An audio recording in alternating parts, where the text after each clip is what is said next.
Weight loss के लिए खाना कितनी बार खाना चाहिए? 2 बार, 3 बार, 4 से 5 बार या 6 से 7 बार?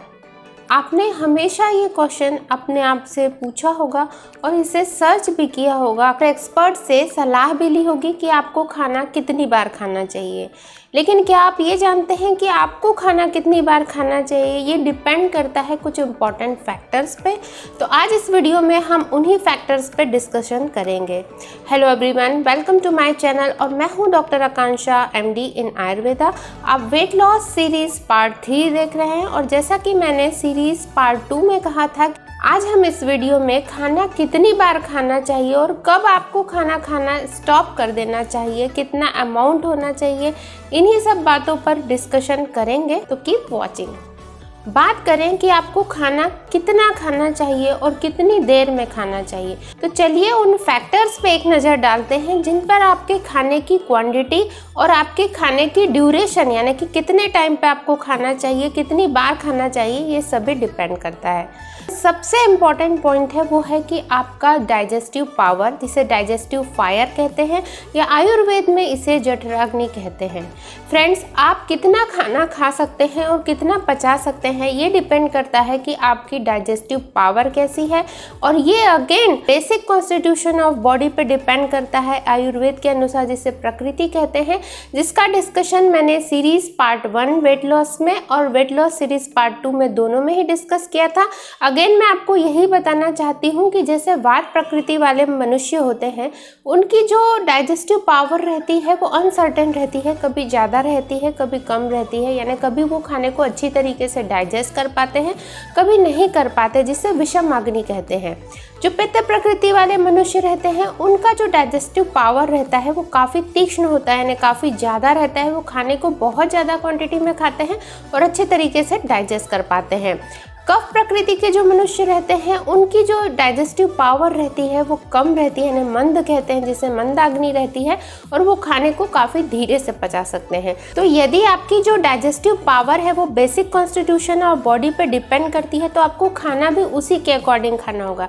अन्यथा यदि आप ये देखेंगे कि इन एक्सपर्ट ने हमें 2 बार खाने बोला है, 3 बार खाने बोला है, 4 बार, 6 बार, तो फ्रेंड्स आपकी तबीयत और ख़राब हो सकती है और वेट गेन ही नहीं, आपको और भी बीमारियां जो हैं वो आपको हो सकती हैं। तो कृपया और भी जो अन्य फैक्टर्स मैं इस वीडियो में डिस्कशन करूंगी उन्हें ध्यान से देखिएगा और चाहे तो आप इसे नोट डाउन कर लीजिए। इस पॉइंट है वो है कि कैलोरीज कितनी आप खर्च करते हैं दिन में। एवरेज पर्सन में 1800 से 2200 2300 तक कैलोरीज जो हैं वो खर्च होती हैं। यदि आपकी सेडेंट्री लाइफस्टाइल है, आप बहुत ज़्यादा एक्टिव नहीं है फिजिकल एक्टिविटी में, तो आप 1800-1900 कैलोरी जो है वो लगभग दिन में खर्च करेंगे। इसके बनस्पत यदि आप ज़्यादा फिजिकल एक्टिविटी में हैं और आप एक्सरसाइज वगैरह ज़्यादा करते हैं, या कुछ लोग दिन भर ही एक्सरसाइज करते हैं, तो 2200-2300 कैलोरीज जो है वो दिन में खर्च करते हैं। इसी के अकॉर्डिंग आपका मील डिसाइड होगा कि आप कितनी कैलोरी खर्च करेंगे। क्योंकि फ्रेंड्स, यदि आपने कैलोरी कम या ज़्यादा मात्रा में ली तो दोनों ही आपके लिए नुकसानदेह है। यदि आप ज़्यादा मात्रा में कैलोरीज लेंगे और खर्च कम करेंगे तो आप ओवरवेट हो जाएंगे।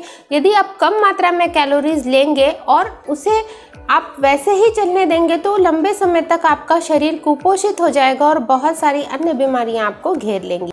तो सही प्रकार से कैलोरी के हिसाब से जो आप कैलोरी बर्न करते हैं, उसी के हिसाब से आपको अपनी डाइट लेनी चाहिए। नेक्स्ट जो पॉइंट है फ्रेंड्स, वो आयुर्वेद में ऋतुचर्या का बताया गया है। सीजन वाइज भी जो है हमारा डाइजेशन हैम्पर होता है। जैसे कि वर्षा ऋतु में, यानी जो मानसून सीजन चलता है, उसमें जो डाइजेस्टिव पावर रहती है वो कम रहती है।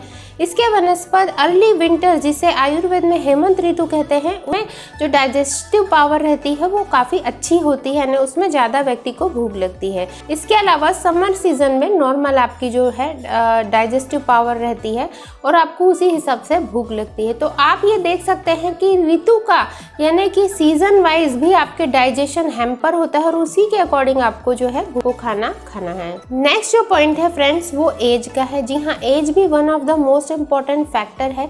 बच्चे की जो बाल्य अवस्था काल कही गई है उसे आयुर्वेद में कफ का काल कहा गया है, तो उसमें उसे भूख कम लगती है। आपने जनरली देखा होगा बहुत सारे पेरेंट्स का यही कंप्लेंट रहता है कि बच्चे खाना नहीं खाते।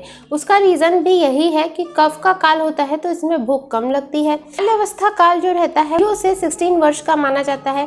आफ्टर 16 वर्ष यानी 16 ईयर्स टू 60 ईयर्स जो है वो युवा अवस्था काल मानी जाती है, और इसमें जो डाइजेस्टिव पावर रहता है वो काफ़ी अच्छा रहता है। युवा अवस्था काल में भूख अच्छी लगती है, डाइजेशन अच्छा रहता है। यदि आप स्वस्थ हैं तो, यदि आपको कोई बीमारी है तो उस केस में यह भी अल्टर हो जाता है। इसके बाद आता है वृद्धावस्था काल जो आफ्टर 60 ईयर्स होता है, तो इसमें वात का काल होता है। अगेन इसमें भूख नहीं लगती है या कभी कभार ज़्यादा भी लग सकती है। अब आता है डिस्कशन कि कितना आपको क्वांटिटी में फूड लेना चाहिए, यानी क्या क्वांटिटी से आपको फूड खाना चाहिए। तो फ्रेंड्स, आयुर्वेद में आचार्य चरक ने बताया है कि यदि आप स्टमक को 3 पार्ट में डिवाइड करें, जो कि एक त्रिविध कुक्षी बोला गया है अध्याय में, तो 3 पार्ट में यदि आप डिवाइड करें तो एक पार्ट जो है वो सॉलिड का होना चाहिए, एक पार्ट लिक्विड का होना चाहिए और एक पार्ट आपको एम्प्टी रखना है। एक पार्ट जो सॉलिड का कहा गया है उसमें चावल, रोटी और दाल भी आएंगे। जी हाँ, दाल भी आएगी, क्योंकि दाल की जो कंसिस्टेंसी होती है आफ्टर कुकिंग वो सेमी सॉलिड होती है, तो उसे सॉलिड पार्ट में ही रखा जाता है। सेकंड पार्ट जो लिक्विड का है उसमें जैसे कि छाछ यदि आप लेते हैं, बटर मिल्क, तो वो आ सकता है। थर्ड पार्ट है वो आपको एम्प्टी रखना है, यानी खाली रखना है, जिससे कि आपके डाइजेशन प्रॉपर हो सके। आपके स्टमक में आपको थोड़ी जगह एम्प्टी रखनी है। आप इसे कैसे पहचानेंगे? तो यदि आप सिर्फ चपाती खा रहे हैं तो आपको अगर एक चपाती की भूख और लग रही है तो आप खाना खाना बंद कर दें। और यदि आप राइस की सर्विंग ले रहे हैं तो जैसे एक छोटी बाउल राइस की सर्विंग होती है, वो अगर आपको खाने का और मन हो रहा है तो वहाँ पर आप खाना खाना स्टॉप कर दीजिए। तो फ्रेंड्स, ये होता है कुछ पैरामीटर्स। तो खुद ही महसूस होने लगेगा कि अब आपके स्टमक में थोड़ी सी जगह है और अब आपको खाना खाना स्टॉप कर देना चाहिए। फ्रेंड्स, खाना खाने के टाइम पे ओवर ईटिंग से बचें और स्नैकिंग से बचें। खाने में क्या क्या कंपोजिशन होना चाहिए, क्या क्या कॉन्स्टिट्यूएंट होना चाहिए according to Ayurveda and according to जो कार्बोहाइड्रेट, प्रोटीन एंड फैट के पैरामीटर्स होते हैं, इस पर हम सीरीज नंबर 4 पे डिस्कशन करेंगे और उस वीडियो को भी आप देखना ना भूलिएगा।